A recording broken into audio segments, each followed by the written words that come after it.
My name is Dr. Roger Paul, and today I'm going to talk about something that people are real curious about, but many people know much about, and that is what really happens when we die. And this is the story, that wonderful journey from this life to the vestibule of our new existence, to the moment when we stand before God, the Universal Father. You see, this life is just like stepping off into the next existence. This is the vestibule of your real life.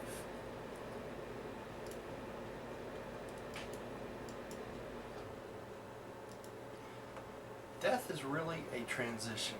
If you're a believer in God, the Universal Father, then death is not final. Physical death is a transition from one form of existence to another, progressively higher form of existence. This is the story of that transition from our physical form to our spiritual awakening until we stand before God the Father. First, we need to know a little bit about a couple things.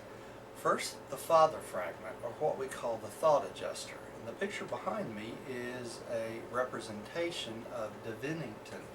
This is the home of the thought adjusters. These are little pieces of God the Father. They're called non-personal pieces of God the Father because they're giving to us as a gift. And those non-personal pieces of God the Father become personal through our personality. Now, what does this thought adjuster do? Well, this thought adjuster helps us make moral decisions and spiritual decisions. It helps increase our spiritual value day by day. It's that little voice in your head that says, this is the way. Now, each one of us receive one of these father fragments or thought adjusters, and it's a gift from God. They usually come between 5.5 and 6 years old with our first moral decision. Normally when a child decides to share something, that is what's called a moral decision, because they're thinking of someone else instead of just themselves. Now, this moral decision causes the thought adjuster to come into that child and stays with that child throughout its entire existence.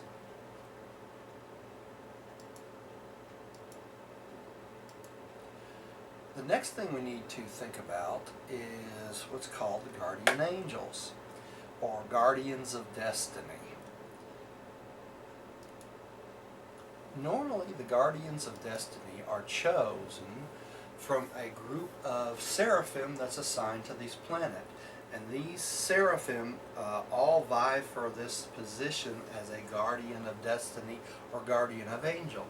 Because by doing this, they gain experience from us, and they too will accompany us all the way to the shores of paradise many times. So this gives them an opportunity to serve God, just like we do.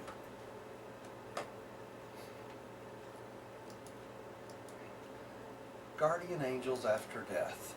The adjuster will identify you. The guardian seraphim will repersonalize you and then represent you to that faithful monitor Earth days. Now, this picture behind me is a guardian angel, and there's actually two of them that's assigned to you when you reach that decision to follow the will of God. And we call this a third circle, or the third psychic or cosmic level. Also assigned to you is a cherubim and a sanobim. Now, what the cherubim and sanobim is, they are kind of your record keepers, or keep track of everything that happens to you.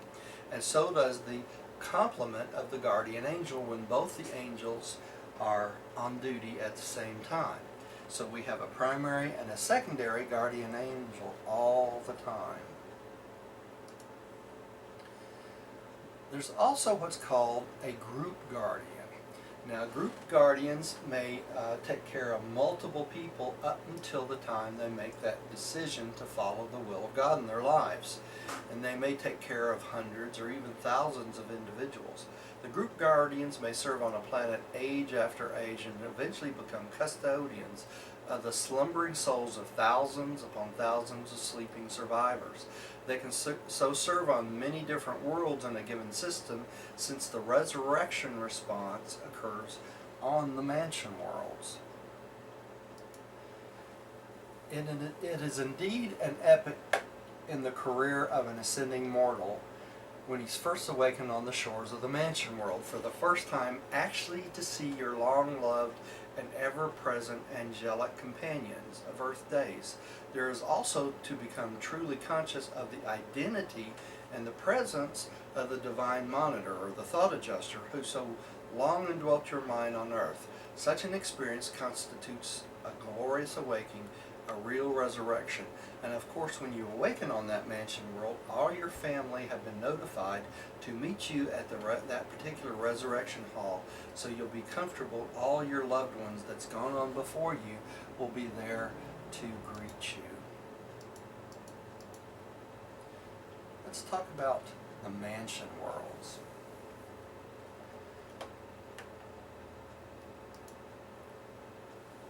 The Creator's Son, or as we know him as Jesus, or Michael, when on Urantia is the name of our planet, spoke of the many mansions in the Father's universe. In a certain sense, all 56 of the encircling worlds of Jerusalem are devoted to the traditional culture of ascending mortals, but the 7 satellite worlds of world number 1 are specifically known as the mansion worlds. And you can see those at the very top of this picture up here. And they surround the world number 1, the world of the finaliters. And we'll find out what that is in a little bit.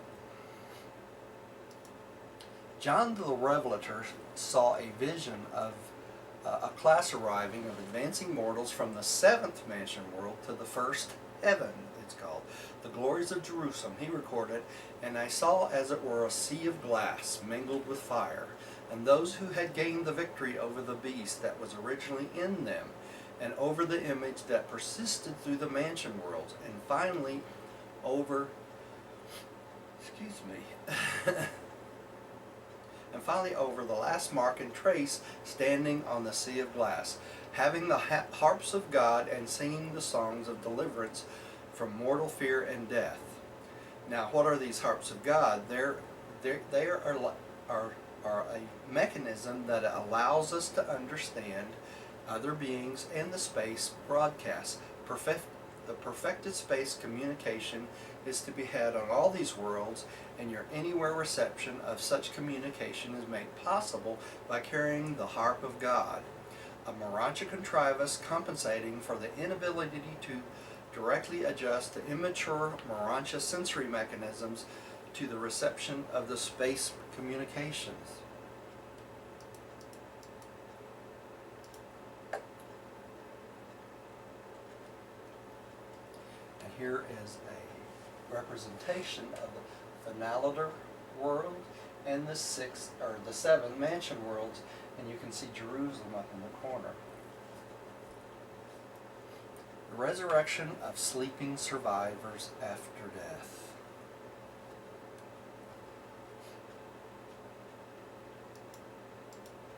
There are 2 ways you can awaken on the mansion worlds. You can awaken after the 3rd day, after you die, or during a resurrection roll call. Now, what we see in this picture is a mansion world number 1 and one of the resurrection halls, and basically the guardian seraphim coming down with you. From time to time, on motion of the planetary authorities or the system rulers, special resurrections of the sleeping survivors are conducted. Such resurrections occur at least every millennium of time. That's usually about 1,000 years. But not all. Many of those who sleep in the dust awake. These special resurrections are the occasion for mobilizing special groups of ascenders for specific service in the local universe plan of mortal ascension. There are both practical reasons and sentimental reasons, associations connected with these special resurrections.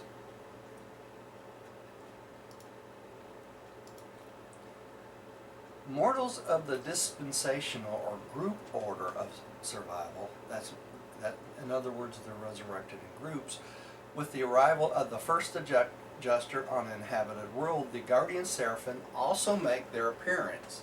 They are indispensable to terrestrial escape. In other words, you cannot escape the world without the guardian seraphim. The only other way you can escape the terrestrial world or after you die is if you fuse with your thought adjuster during that life. Throughout the life lapse period of the sleeping survivors, the spiritual values and eternal realities of their newly evolved and immortal souls are held as a sacred trust by the personal or the group guardian.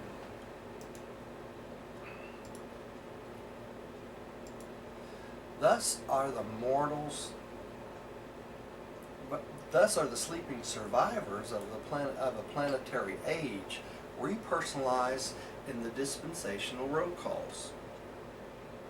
But with regard to the non-salvageable personalities of a realm, no immortal spirit is present to function with the group guardian of destiny, and this constitutes cessation of creature existence. While some of your records have pictured these events as taking place on the planets of mortal death, they really occur on the mansion worlds. Now, what does this mean? This means that if you choose not to survive, or you rebel against God and never repent from that rebellion, then the thought adjuster does not answer when the roll call is called. The guardian angel will, but no thought adjuster will, because he will not, because you have not chosen to survive. So that is justice. That represents the cessation of creature existence. Children who die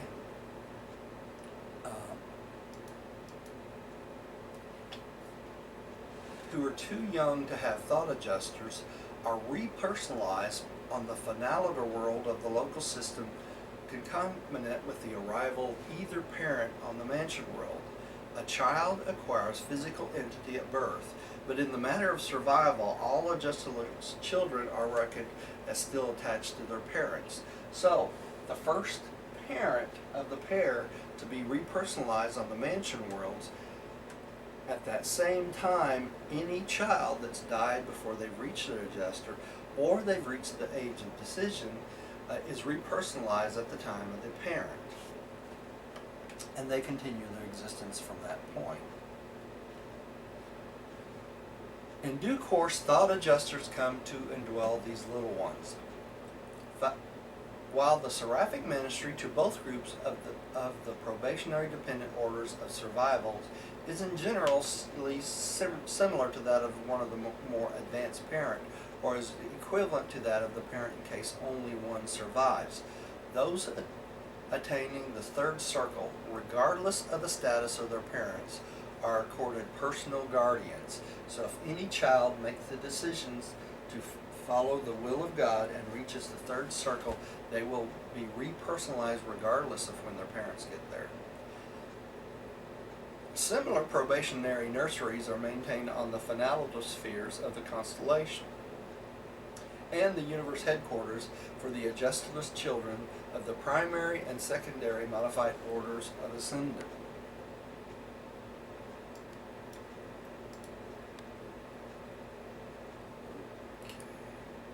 At death, the functional identity associated with the human personality is disrupted through the succession of vital motion. Human personality, while transcending its constituent parts, is dependent on them for functional identity.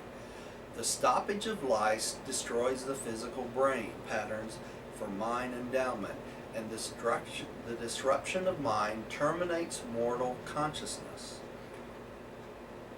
The consciousness of that creature cannot subsequently reappear until a cosmic situation has been arranged which will permit the same human personality again to function in relation with living energy.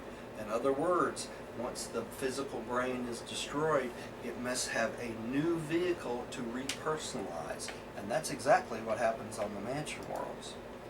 During the transit of surviving mortals from the world of origin to the mansion worlds, whether they have experienced personality assembly on the third period or ascend at the time of the group resurrection, the record of personality constitution is faithfully preserved by the archangels on their worlds of special activities.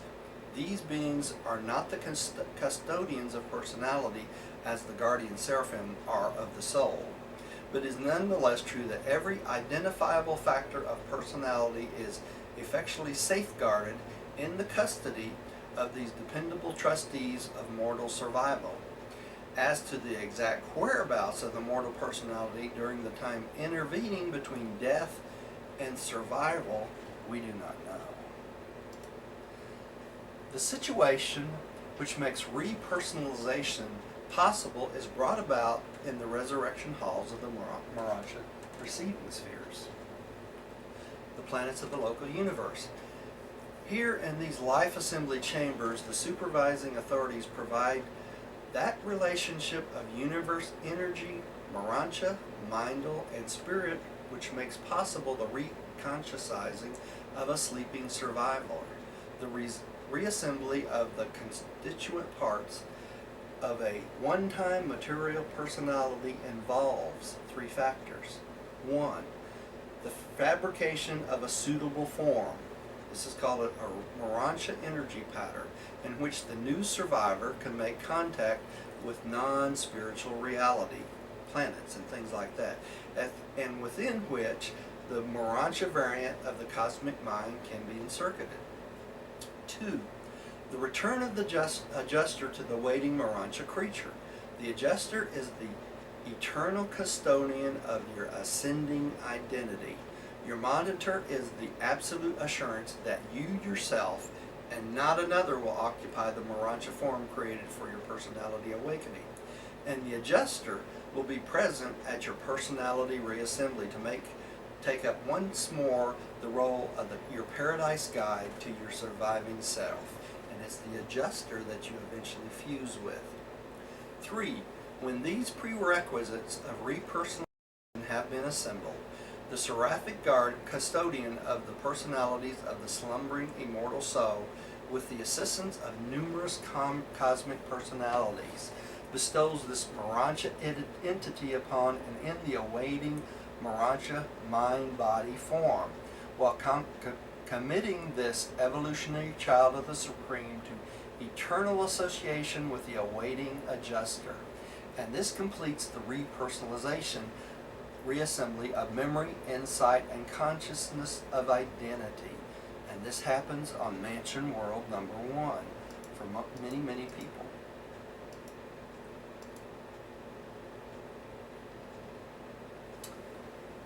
The resurrection halls for 7 races of time. From the temple of new life there extend 7 radial wings, the resurrection halls of the mortal races. Each of these structures is devoted to the assembly of one of the 7 races of time. There are 100,000 personal resurrection chambers in each of these 7 wings.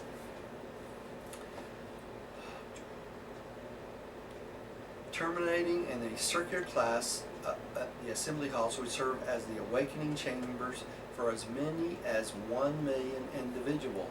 These halls are surrounded by the personality assembly chambers of the blended races of the post-Adamic normal worlds. So we have the 7 races here, and then we have the mixed races on the outside of that.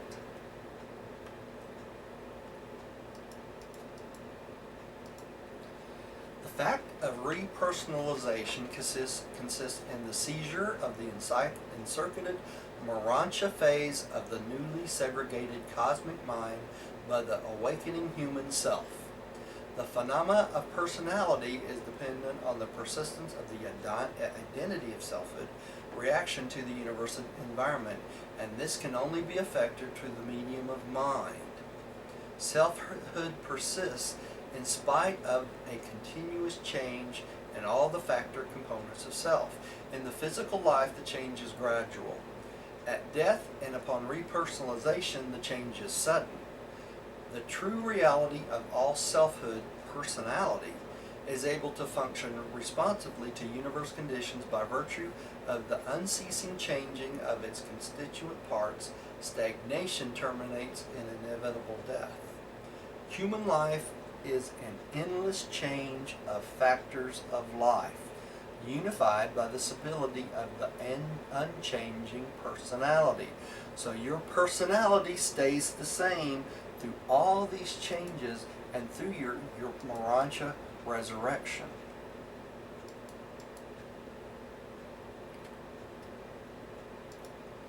The thought adjuster will recall and rehearse for you all those memories and experiences which are part of and essential to your universe career. If the adjuster has been a partner in the evolution of aught in the human mind, then will these worthwhile experiences survive in the eternal consciousness of the adjuster?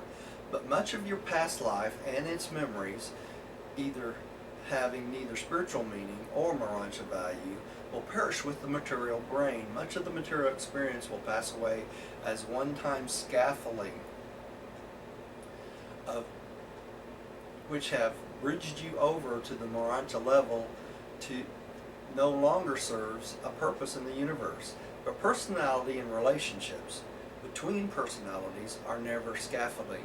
Mortal memory of personality relationships has cosmic value and will persist. On the mansion world, where you will know and be known, and more, you will remember and be remembered by your one-time associates in the short but intriguing life on your Urantia. So you will remember all your family, all your friends, and anything of spiritual value you will also remember.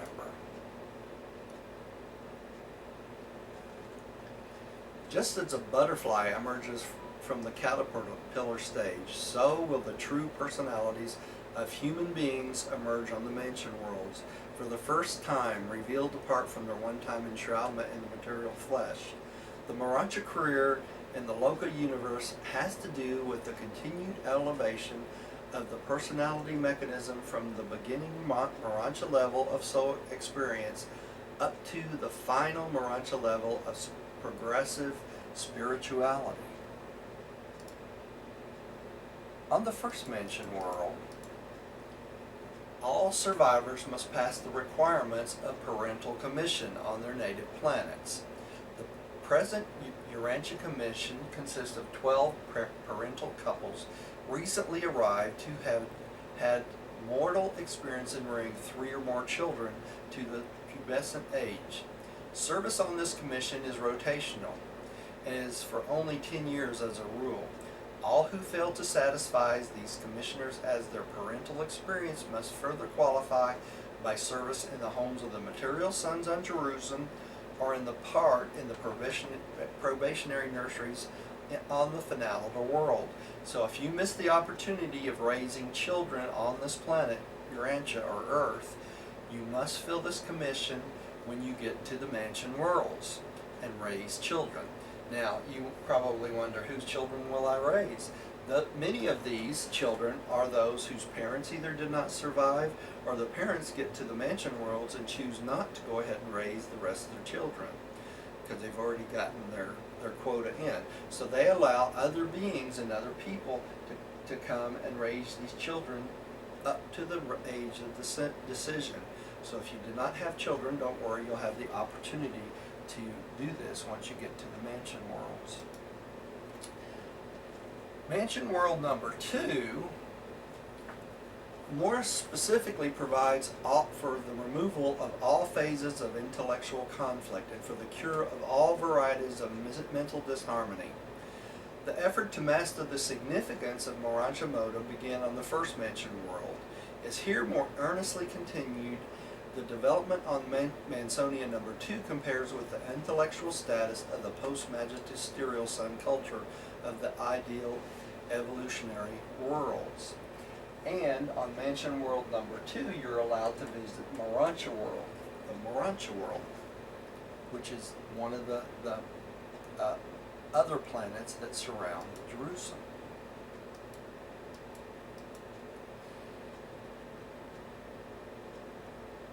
When sojourning on the first mansion world, you have permission to visit the first of the transition worlds, the headquarters of the Finaliters.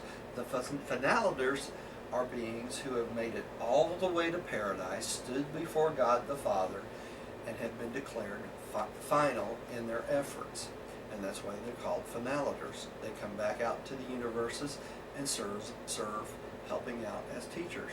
And the system probationary nurseries for the nurture of undeveloped evolutionary children. So in finaliter world number 1, they have a probationary nursery for children. When you arrive on Mansonia 2, you receive permission periodically to visit transition world number 2, where are located the Morancha supervisor headquarters for all Satania, and the training schools for the various Morancha orders. When you reach Mansion World number 3, you are immediately granted a permit to visit the third transition sphere, the headquarters of the angelic orders, and the home of their various system training schools. Visits to Jerusalem from this world are increasingly profitable and are ever heightening interest to advancing mortals.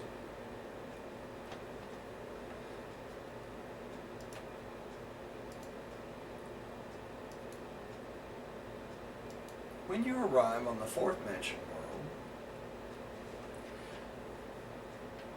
you have well entered upon your Morancha career. You have progressed a long way from the initial material existence. Now you're given permission to make visits to transition world number 4, there to become familiar with the headquarters and the training schools of the super angels, including the brilliant evening stars. Through the good offices of the super angels of the fourth transition world, the Morancha visitors are enabled to draw very close to the various orders of the sons of God during the period visits of Jerusalem. For new sectors of the system capitals are gradually opening up to the advancing mortals as they make repeated visits to the headquarters worlds.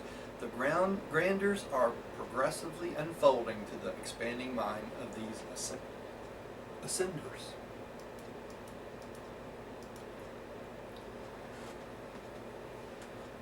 Transport to the fifth mansion world represents a tremendous step forward in the life of a Morancha progressor. The experience on this world is a real foretaste of Jerusalem life. Here you begin to realize the high destiny of the loyal evolutionary world, since they may normally progress to this stage during their natural planetary development. In other words, you may actually reach the level of the fifth mansion world on this planet and be ready to fuse with your adjuster. The culture of this mansion world corresponds in general to that of the early area of light and light on the planets of normal evolutionary progress.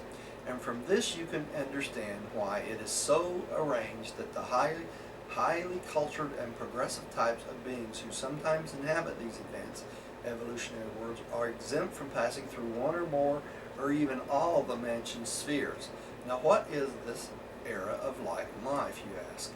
That is the area where everyone on the planet has become spiritually enlightened. We have learned to live with one another as true brothers and sisters, and we realize the fatherhood of God and the brotherhood of man. And this planet, unfortunately, has a long way to go before we get there. But that's what we're striving for. The sojourners on this sphere are permitted, sphere number 6, to visit transition world number 6, where they learn more about the high spirits of the super universe. Also, they are not able to visualize many of these celestial beings. Here they also receive their first lessons in this prospective spirit career, which so immediately follows the graduation from the Morancha training of the local universe. The fusion of the thought adjuster occurs sometimes on the 5th, but usually on the 6th mansion world from the majority of ascenders. And that's what this slide represents. Most people will fuse with their thought adjusters by the time they hit the 6th mansion world. Now, once that fusion occurs, it is permanent, and you become real sons of God. When you become the real sons of God, instead of just faith sons of God, which we are now, you'll get a whole brand new name. Yet that will be your cosmic name that you will carry with you all the way to paradise. The 7th mansion world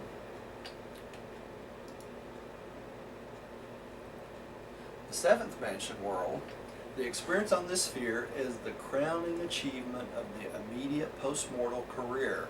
During your sojourn here, you will receive the instructions of many teachers, all of whom will cooperate in the task of preparing you for residence on Jerusalem. Any discernible differences between those mortals hailing from the isolated and retarded worlds and those survivals from the more advanced and enlightened spheres are virtually obliterated during the sojourn on the seventh mentioned world. Here you will be purged of all the remnants of unfortunate heredity, unwholesome environment, and unspiritual planetary tendencies. The last remnants of the mark of the beast are here eradicated. So by then we will lose all our barbarianism. Now begins the formation of a class for graduation to Jerusalem. You have gone from world to world as individuals, but now you prepare to depart for Jerusalem in groups, although within certain limits. An ascender may elect to tarry on the seventh mansion world for the purpose of enabling a tardy member of his earthly or Marancha working group to catch up with him. So if one of your loved ones, you want to wait for them to catch up with you to go on to Jerusalem, this is where you would do it. You know, if you have a husband or wife or mother or father or someone like that, this is where you wait for them. Paul also had a view of the ascending citizen group of perfecting mortals on Jerusalem, for he wrote, "But you have come to Mount Zion and to the city of the living God, the heavenly Jerusalem, and in an innumerable company of two angels, to the grand assembly of Michael, and to the spirits of men being made perfect." The Michael they're talking about is Jesus of Nazareth, who in heaven is also known as Michael. He is our Creator Son. Mortal death is a technique of escape from the material life in the flesh and the Marancha experience of progressive life through 7 worlds of corrective training and cultural education represents the introduction of mortal survivals through the mortal Marancha career, the transition life which intervenes between the evolutionary material existence and the higher spirit attainment of the ascenders of time who are destined to achieve the portals of eternity. Your next step after leaving Jerusalem, you can see Jerusalem up here, is Adentia, the headquarters of our constellation of Norlashadek.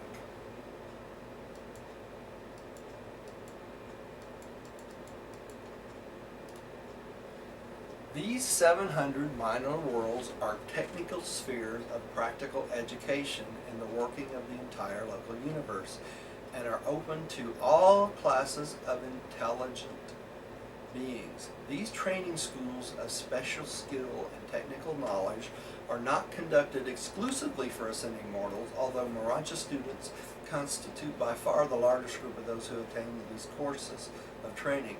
When you receive on any of the 70 major worlds of social culture, you are immediately given clearance for each of the 10 surrounding satellites. There's 10 surrounding satellites for each one of these. You will go, let's see, the physical endowment of an Adentia is surrounded spheres as well nigh perfect. They could hardly equal the spiritual grandeur of the spheres of Salvington, but they far surpass the glories of the training worlds of Jerusalem. Your sojourn on Adentia and its associated spheres will be chiefly occupied with the mastery of group ethics, the secret of pleasant and profitable interrelationship between the various universe and super-universe orders of intelligent personalities. The entire sojourn on the constellation training worlds, culminating in Adentia citizenship, is a period of true heavenly bliss for the Marancha progressors. Throughout your sojourn on the system worlds, you were evolved from a near animal to a Marancha creature.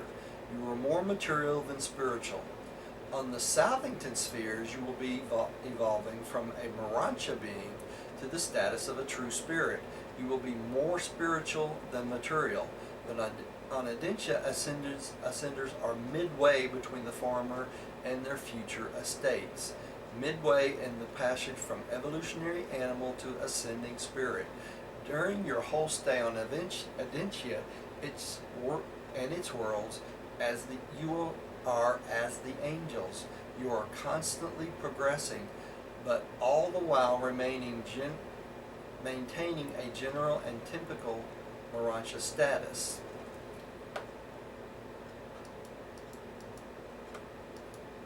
The Morancha life, extending as it does over the various stages of the local universe career, is the only possible approach whereby material mortals could attain the threshold of the spirit world. What magic could death, the natural dissolution of the material body, hold that such a simple step should instantly transform the mortal and material mind into an immortal and perfect spirit? Such beliefs are but ignorant superstition and pleasing fables. Now you will have 570 changes as you go through your Morancha experience, and you will be tuned with each elevation from type of being to type of being, all Morancha. The next is Salvington, headquarters of our local universe, creation of Michael of Nebadon. Nebadon is our local universe. This is who we know as Jesus. Our next step is Salvington, our local universe headquarters. Here we meet Jesus, also known as Michael of Nebadon, where we stand before him hoping to hear, "Well done, my good and faithful servant." Our Creator Son is the personification of the 611,121st original concept of infinite identity of simultaneous origin in the universal Father and the eternal Son. Jesus is not the eternal Son, the second person of deity. He is a Creator Son. He is a Son of the universal Father and the eternal Son. The Michael of Nebadon is the only begotten Son, personalizing the 611,121st universal concept of divinity and infinity. His headquarters is the threefold mansion of light on Salvington, and this dwelling is so ordered because Michael has experienced the living of all three phases of intelligent creature existence: spiritual, morantial, and material. Because of the name associated with his seventh and final bestowal on Urantia, he is sometimes spoken of as Christ Michael, and we know him as Jesus.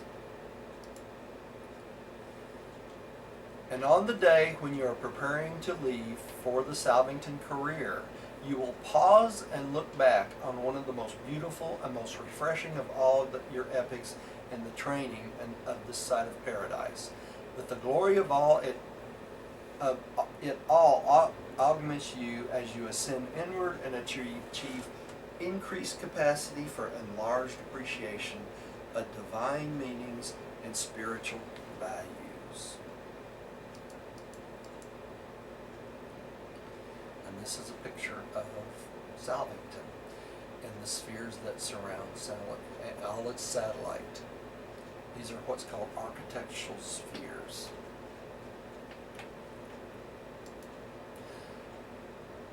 From Salvington, we move on to the minor sector of U minor, the third. On the minor sector of Insa,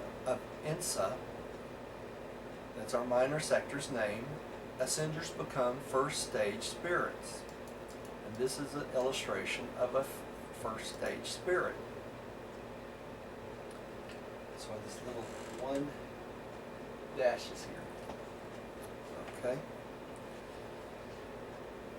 A major sector comprises about 1/10 of a super universe and consists of 100 minor sectors. 10,000 local universes, about 100 billion inhabited planets. These major sectors are administered by the perfections of days, Supreme Trinity personalities.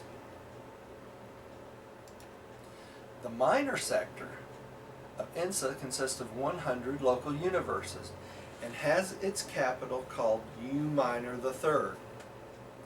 This minor sector is number 3 in the major sector of Splandon. Splandon consists of 100 minor sectors, and its headquarters worlds called U major the fifth. It is the 5th major sector of the super-universe of Orvanton, the 7th segment of the grand universe. Thus you can locate your planet in the scheme and the organization of the universe of universes.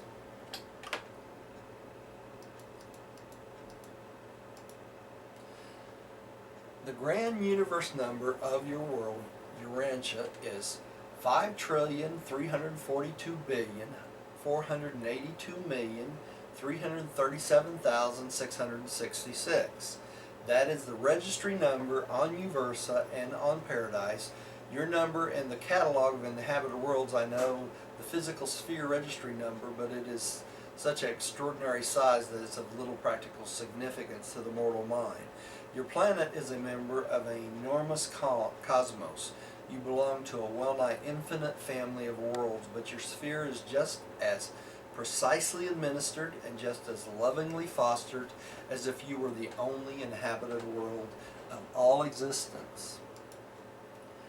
From our minor sector, we move on to the major sector. The headquarters of your major sector is Splandon. Splandon is surrounded by the 70 spheres of the advanced intellectual training of the universe. On this level, you're a second stage spirit instead of a first stage spirit. U major the fifth, the headquarters of the major sector of Splandon. When you're translated to the major sector of Splandon, ascenders become second stage spirits.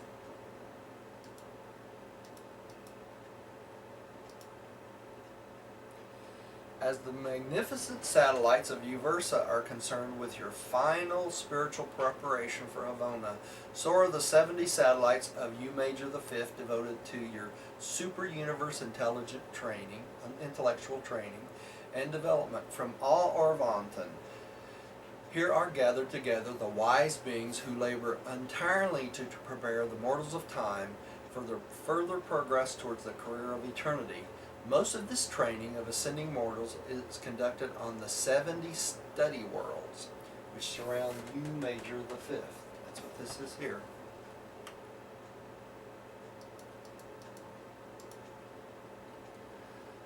Our next step is the capital world of Orvanton, the 7 super universes, the dwelling place of the Ancients of Days.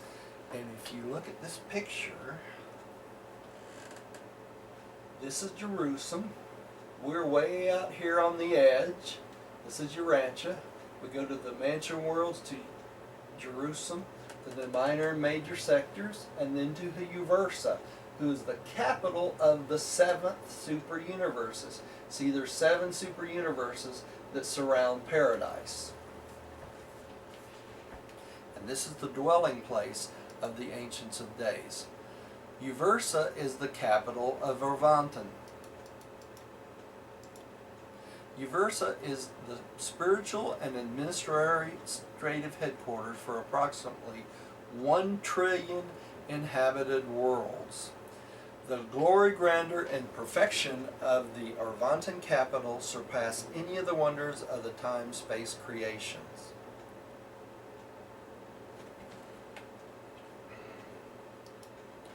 An ascender arrives at one of the 70 specialized worlds of the 7th cluster of Uversa as a 3rd stage spirit. So when you get to Uversa, you become a 3rd stage spirit. That's why you got 3 little things here on this slide.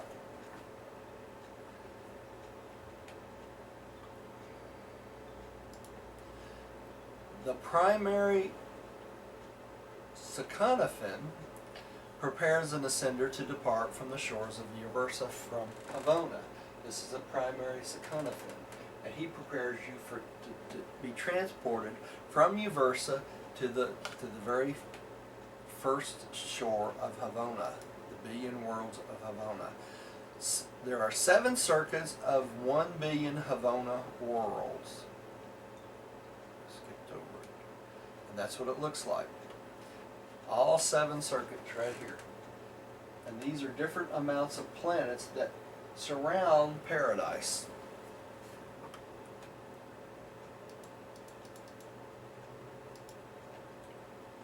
Havona pilgrims, when spirit development is complete, even though not replete, when the surviving mortal prepares for the long flight to Havona, the haven of the evolutionary spirits on earth, you are a creature of flesh and blood. Through the local universe, you are a Marancha being. Through the super universe, you are a evolving spirit, 1 through 3. When your arrival on the receiving worlds of Havona, your spiritual education begins in reality and in earnest. Your eventual appearance on paradise will be as perfected spirits. The journey from the super universe headquarters to Havona receiving sphere is always made alone. From now on, no more class or group instruction will be administered. You are through with the technical and administrative training of the evolutionary worlds of time and space. Now begins your personal education, your individual training, spiritual training. From first to last, throughout all Havona, the instruction is personal and threefold in nature: intellectual, spiritual, and experiential. Experiential is gaining experience. On Urantia, you pass through a short and intense test during your initial life of material existence. On the mansion worlds and up through your system, constellation, and local universe, you traverse the Marancha phases of ascension. And on the training worlds of the super universe, you pass through the true spirit stages of progression and are prepared for eventual transit to Havona. On the 7 circuits of Havona, your attainment is intellectual, spiritual, and experiential, and there is a definite task to be achieved on each of the worlds of each of these circuits. And we're talking about 1 billion worlds, so this takes a while to get through. Life on the divine worlds of the center of the universe is so rich and full and so complete and replete that it wholly transcends the human concept of anything a created being could possibly experience. The social and economic activities of the eternal creation are entirely dissimilar to the occupations of material creatures living on the evolutionary worlds like Urantia. Even the technique of Havona thought is unlike the process of thinking on Urantia. The first act of your Havona career will be to recognize and thank your transport Sakanafim for the long and safe journey. When you are presented to those beings who will sponsor your early Havona activities. Next, you go to register your revival and prepare your message of thanksgiving and adoration for dispatch to the Creator Son of your local universe, the Universe Father who made possible your sonship career. This concludes the formalities of the Havona arrival, whereupon you are according a long period of leisure for free observation, and this effort's opportunity of looking up your friends, fellows, and associates of your long ascension experience. You may also consult the broadcast to ascertain who of your fellow pilgrims have departed for Havona since the time of you leaving Uversa, because you'll want to welcome them just like they welcome you. The pilgrims landing on the receiving planet of Havona, the pilot world of the 7th Circuit, will, with only one endowment of perfection, perfection of purpose. The Universal Father has decreed, "Be ye perfect, even as I am perfect." And this is the astounding invitation command broadcast to the finite children of the worlds of space.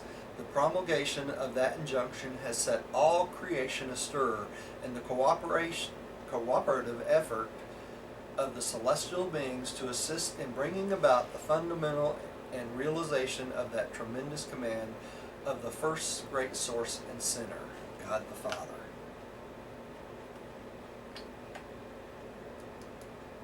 This represents God the Father, God the Son, and God the Spirit in paradise.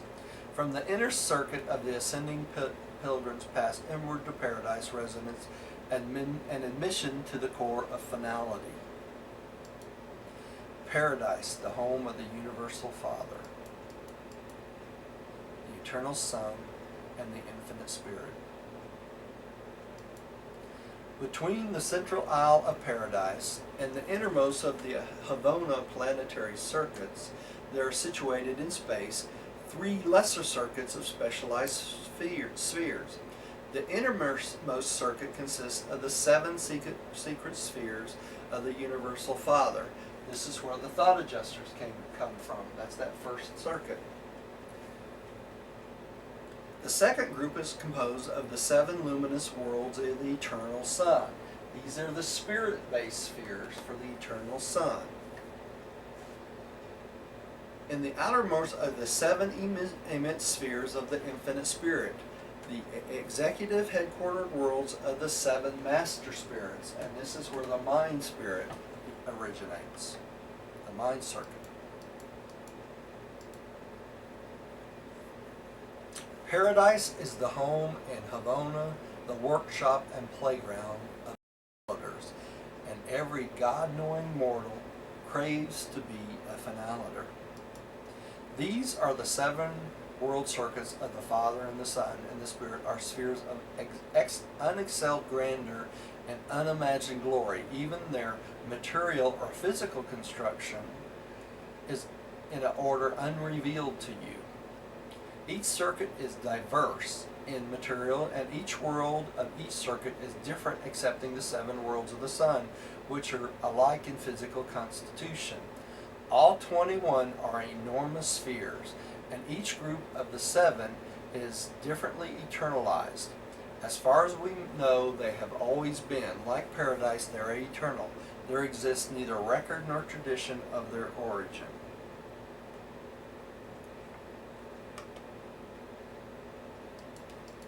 This is a representation of the Isle of Paradise. And these are the mansion worlds for the 7 super universes. Eventually this is where we will live. And then inside this is the most holy sphere, the first zone. This area is for transcendentals, and the center is the presence of the paradise deities, God the Father, God the Son, and God the Spirit. Paradise arrivals are accorded a period of freedom, after which they begin their association with the 7 groups of the primary supernafem.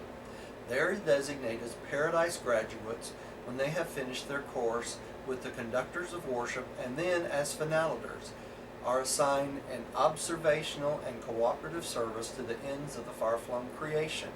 As yet, there seems to be no specific or settled employment for the mortal core of finaliters, though they serve in many capacities in the worlds settled in light and life. This narrative, together with what has been revealed to you and with what you may acquire in connection with instruction respecting your own world, represents an outline of the career of an ascending mortal. This story varies considerably in the different super universes, but this recital affords a glimpse of the average plan of mortal progression as it is operative in the local universe of Nebadon and in the 7th segment of the grand universe, the super universe of Ravanton. This was sponsored by a mighty messenger from Uversa. Thus ends the story of what really happens when we die. With faith, we realize that physical death is just a transition to a new form of existence, a form of eternal life, unending adventure, spiritual fulfillment, and unending service. We can easily see why Jesus came to teach us the concept of the fatherhood of God and the brotherhood of man. I want to thank you for listening. These slides associated with this presentation are in a slide program called What Happens When We Die, the long version, and is available on the Fifth Epical Revelation Fellowship.com website. Thank you for joining me, and I wish you well on your journey to paradise.